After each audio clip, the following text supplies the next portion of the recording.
Hello ladies and gentlemen, welcome back to the backstory. If you're new here, kindly hit the subscribe button and the notification bell down below so that you can be notified whenever we post a new video. Now, ladies and gentlemen, it seems like President SULUHU Hassan has bowed to pressure from the international community, and she's now willing to have a sit down with the opposition so as to chart the way forward for her country. Serikali ya Rais Samia Suluhu Hassan imechukua hatua za kurejesha utangamano katika nchi yetu, ambao sasa nchi yetu ni shwari na kila mtu anafuata utawala wa sheria. Lakini ni dhamira ya Rais Samia Suluhu Hassan kuhakikisha kwamba tunaanzisha mazungumzo ya maridhiano ili kuhakikisha hata hao wachache wanapata nafasi ya kusikilizwa ili kuwa na taifa lenye amani na umoja na kuendelea kuwa mfano wa utulivu katika Afrika na dunia. Mheshimiwa Mwenyekiti, Rais Samia Suluhu Hassan amenituma niwahakikishieni kwamba nchi yetu ni salama na tulivu na iko tayari kupokea wageni wa aina mbalimbali kutoka duniani kote kwa mafanikio ya nchi zetu zote. Lakini pia nitumie nafasi hii kuwashukuru sana kwa niaba ya Rais Samia Suluhu Hassan viongozi wa SADC waliofanikiwa kufika kwenye siku ya uapisho wa Rais Samia Suluhu Hassan. Lakini pia nawashukuru viongozi waliotangulia kuzungumza kabla yangu ambao wametoa pongezi za dhati kwa Rais Samia Suluhu Hassan. Nataka niwahakikishie kwamba hakuna jitihada ambayo Rais Samia ataiacha katika kuhakikisha Tanzania inapata maendeleo, lakini pia amani ya nchi yetu inaendelezwa.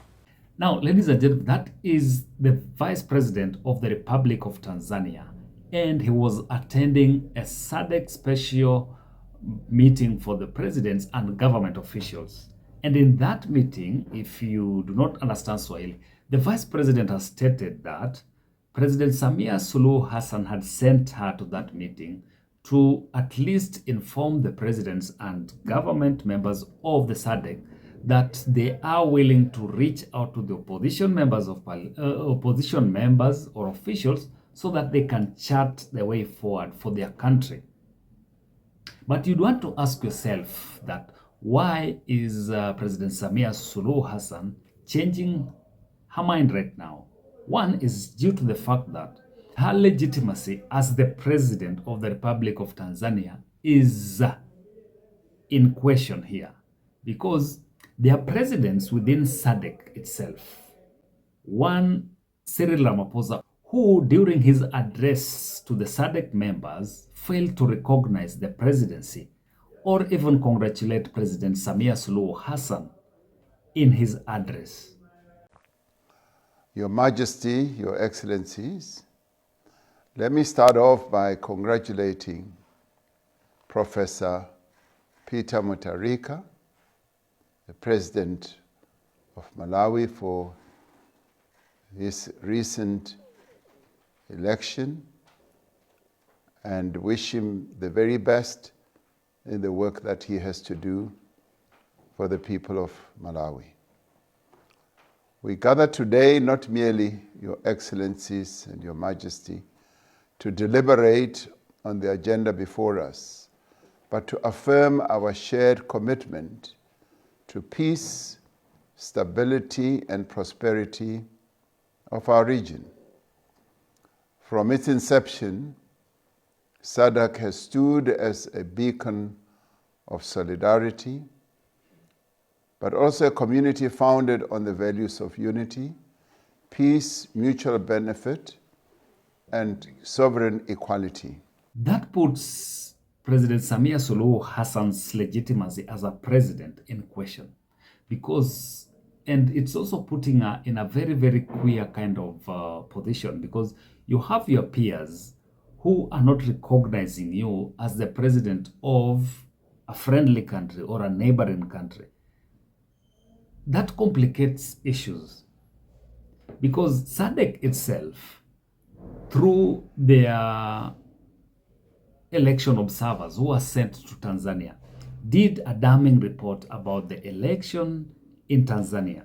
And they said that it did not meet the tenets of what they call as democracy in the SADC member states. That also is a vote of no confidence in the presidency of President Samia Suluhu Hassan. Then there are also other presidents within the East African Commission, that is the likes of President Paul Kagame, who has not also sent a congratulatory message to Tanzania. So what does that tell you? It tells you and it shows you that there are presidents who are not comfortable about her win. And that puts a lot of pressure on her legitimacy.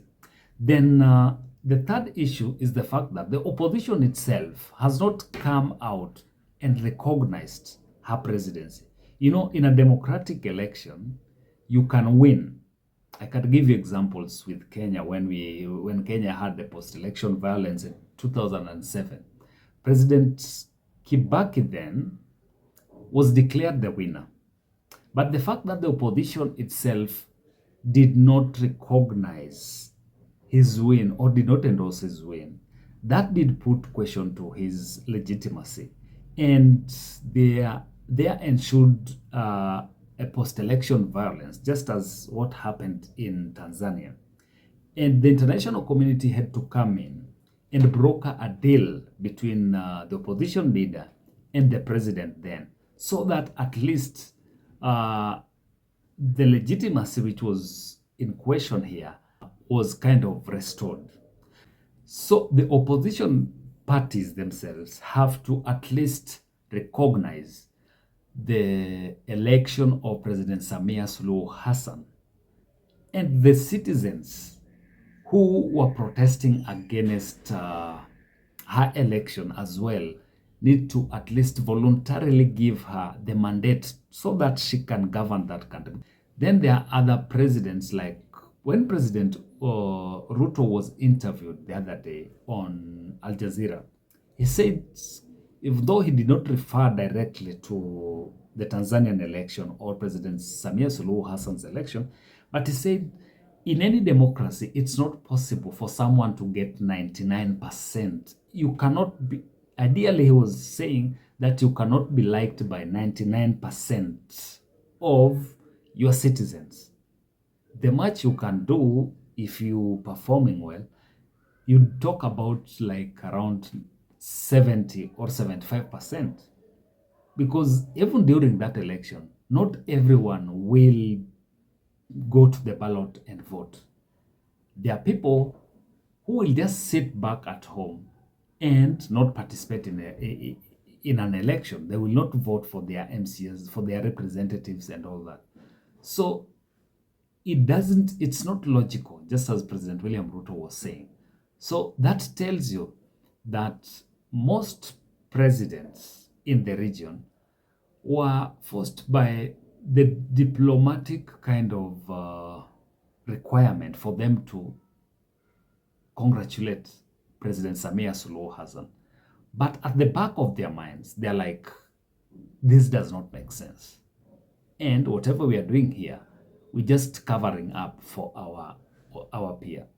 So at the end of the day, President Samia Suluhu Hassan or CCM party will have to look for a way in which they can rally the country towards their ideologies and their policies, so that in the next 5 years, before the next general election, then the country can work together. That is the opposition and the government. But so many pundits are asking the question, is President Samia Suluhu Hassan honest about reaching out to the opposition so that they can chart the way forward for the country? Because the latest information that we are getting as at yesterday is that several opposition leaders were arrested, and they're still hunting down key opposition leaders, key Chadema leaders, who they feel participated in mobilizing people towards protesting against the government.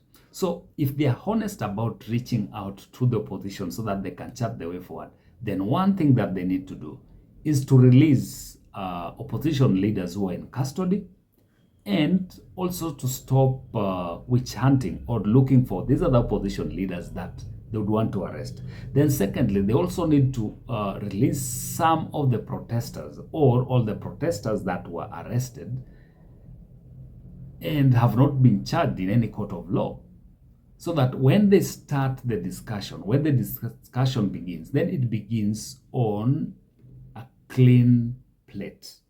All this puts into question the sincerity of President Samia Suluhu Hassan's government intention to hold talks with the opposition. But we'll keep monitoring what's going on, and we'll keep you guys posted whenever we get any information about this.